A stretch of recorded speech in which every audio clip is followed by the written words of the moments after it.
I'm going to talk about the Catholic call to action. I'm going to tell you who I am, how I got involved. Basically, that's through Citizens Climate Lobby, which then challenged me to look into my faith.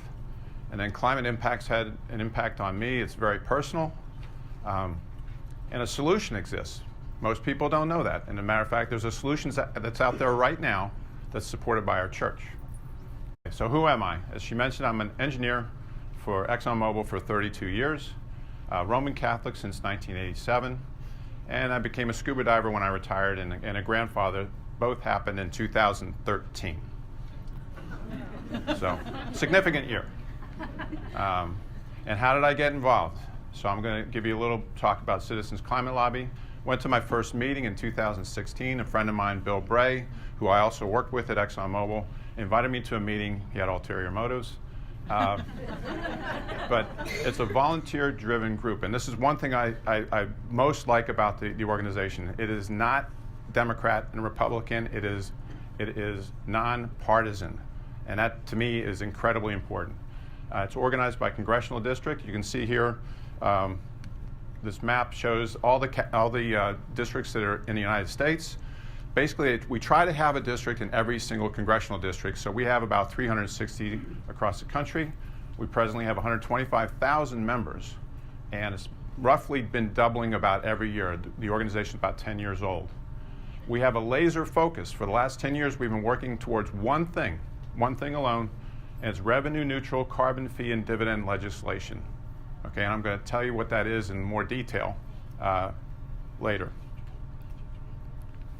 So, the challenge. Bill knew I was Catholic, and our congressman, Kevin Brady, from Texas 08, I'm in the Woodlands, is also Catholic. He goes to St. Simon and Jude. And by the way, 1/3 of Congress and the Senate is Catholic. So we should have a voice in Washington. And what is the Catholic perspective? And so that prompted me then to dig into some history of the church, and then also, obviously, Laudato Si. And he actually handed me a copy of the Laudato Si, the book, and asked me to read it, which I had not done by that point. So then, what did I do then? I looked further into the impacts versus my career and my personal interests. I'll start with the faith perspective. So going back, and the church has a rich history of being very supportive of climate issues. And JP2 in 1990 said, "There's an order in the universe which must be respected, and that the human person endowed with the capability of choosing freely has a grave responsibility to preserve this order for the well-being of future generations. I wish to repeat, the ecological crisis is a moral issue." Very clearly. Not much to question there. It's a moral issue. The Catechism, the version that came out in the 1990s, says in paragraph 339, "Man must respect the particular goodness of every creature to avoid any disordered use of things which would be in contempt of the Creator and would bring disastrous consequences for human beings and the environment." That kind of dovetails with some of the things that Mike was telling you. And the USCCB, 2001. Keep in mind, this is about almost 20 years ago. These come directly from the document from the USCCB. Climate science is accepted by the Catholic Church. Full stop. Climate change is primarily caused by humankind, you and me. We have a moral obligation to be better stewards of the gifts God has given us. And last bullet, we must be especially mindful of the impact of our neglect on the poor and on future generations. Pope Benedict, also known as a Green Pope, he installed solar panels on the Vatican. I don't know if many people know that. So how can we separate or even set at odds the protection of the environment and the protection of human life? Basically, to me, what that says, it's not just abortion that's a life issue. Climate change is a life issue. And then Pope Francis, in 2015, came out with his encyclical Laudato Si. It's a book. It's about 140 pages long. It's free online. But unlike a JP2 encyclical that you need a translator, it's a very easy book to read. So I recommend, if you haven't read it, it is a very, very readable document. He was advised by the Vatican's Pontifical Academy of Sciences. He didn't go off in a corner and make this up, saying, I have a revelation from God. He was helped by leading scientists across the world. And the Academy, by the way, is the world's oldest scientific organization, and it's been filled with Nobel laureates since the beginning. But going back to, I think, what Michael was saying, Genesis verse 128 often gets misrepresented. But granting man dominion over the earth should be understood in the sense of responsible stewardship. Not that we can run the earth into the ground. It's meant to be in terms of responsible stewardship. Paragraph 13. Particular appreciation is owed to those who seek to resolve the tragic events of environmental degradation and the lives of the world's poorest. And if Pope Francis is nothing else, he's been a champion of the poor since he's been in office. Paragraph 25. There's been a tragic rise in migrants seeking to flee from the growing poverty caused by environmental degradation. And a great example of that is Syria. Syria had 5 epic years of drought, historic drought. All the people from the rural community moved to the cities, poorly governed. ISIS and everything else takes advantage of that. They stream out of the country up to Europe, cause the crisis that's happened in Europe. That was directly related to climate. And we're seeing some of the same from Central America right now as well. This is a tough slide for me. He says the world is a gift that we've freely received and must share with others. The environment is on loan to each generation, which must then hand it on to the next. These are my 3 beautiful daughters and 3 beautiful grandchildren. And by the way, we've got a 4th coming in 2 weeks. So they're going to, soon to be 4, I'm going to have to update this slide. And they're going to have children. So what kills me, and the reason probably I'm up here, is because I'm worried about what we're handing on to our kids. Even just our own children is changing fast enough. It's going to have a big impact on my children, let alone my great-grandchildren. So that's why I'm here. So the Pope's message is consistent basically with every other faith. I've given this talk to many other faiths. We are responsible to protect creation, and particularly the poor, who contributed least but are disproportionately impacted. And we have a moral challenge to renew our relationship with God, one another, and the created world. And Catholics and mankind should take concrete steps to reduce consumption and do a better job of caring for creation. So climate impacts it, and beyond the Catholic perspective, it's very personal. When I was working for ExxonMobil, and for Mobil actually for most of the beginning of my career up until about 2004, I was working in a group that did design criteria for platforms in whatever facilities worldwide. And so one of the things that we were looking at was put structures in the Arctic. So we then needed to get information how thick the ice was, how strong the ice was, if ice was going to come hit your platform or a gravel island or whatever, how much load would it put in, and the loads going into the seabed, and how deep do you have to bury pipelines. It was a great job. I loved my job. But in 1987, our ice expert couldn't go on a trip. I got to, they said, who wants to go to the Arctic? I said, me. I got to go on the U.S. Coast Guard Polar Sea, actually get out on the ice and go and take measurements. This is one of the scientists that was out there. We're coring into the ice, just like you would core into the earth. And we had remote sensing, and it was really, but the other thing I got to see was just the absolute gorgeous beauty of the Arctic.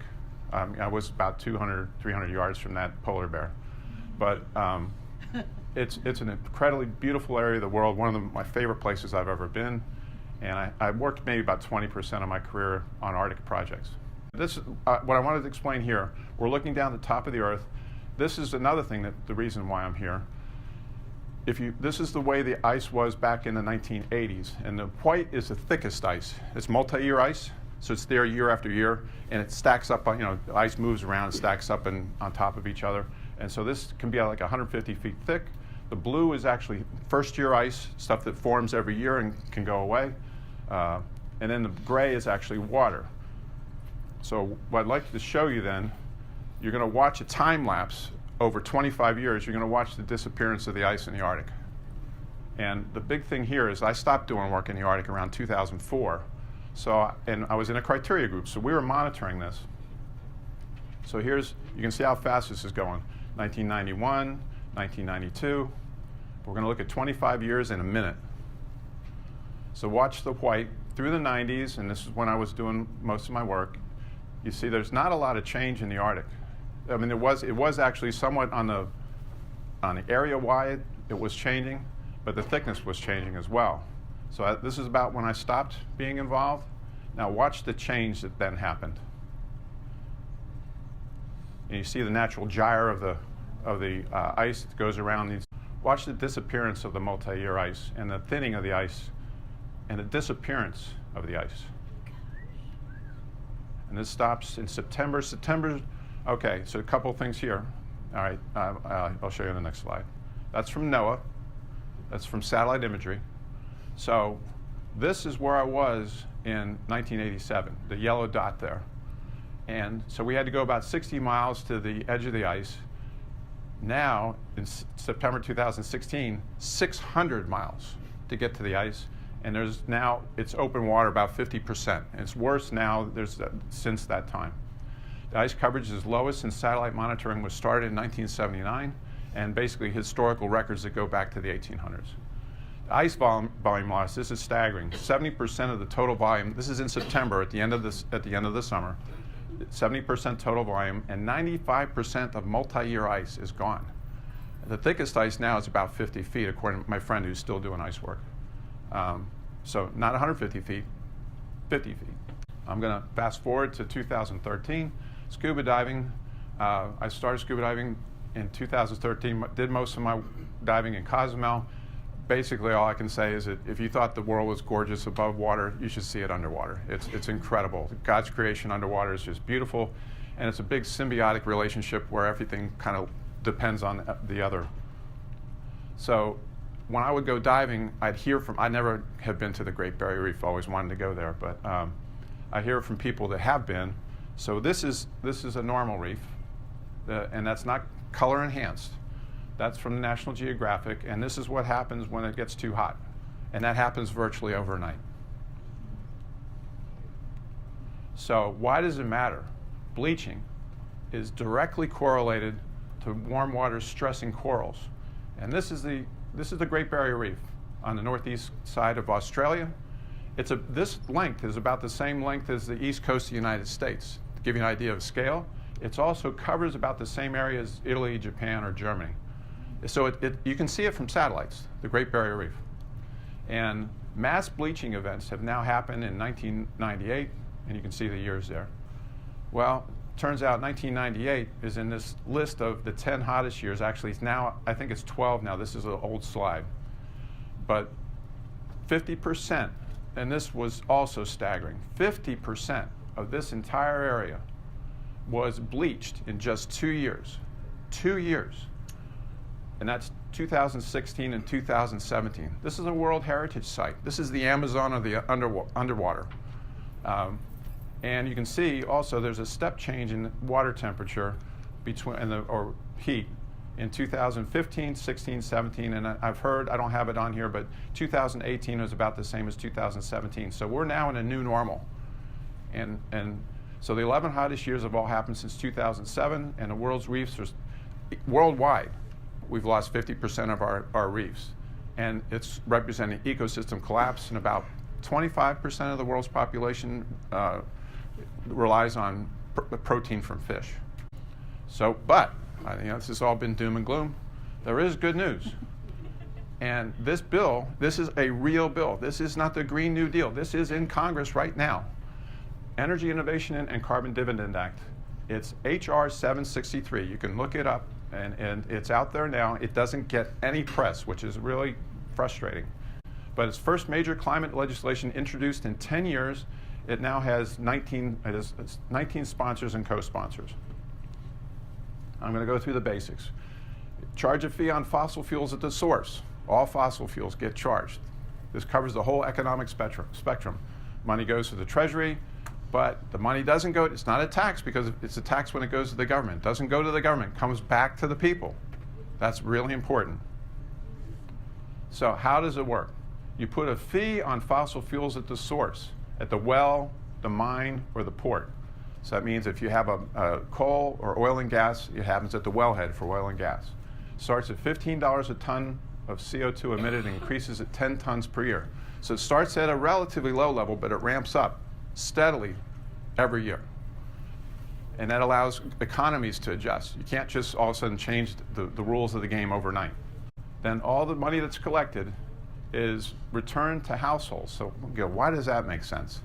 So if you have a large carbon footprint, if you happen to have like a 12,000 square foot home and keep it at 6 degrees in the summertime and drive SUVs, you're going to pay a lot in. But the money comes back on a per capita basis. Everybody gets the same check. So the poor, by definition, come out ahead on this because they have low carbon footprints. All right? And the studies should say that 2/3 break even or receive more in a dividend check than they pay in higher prices.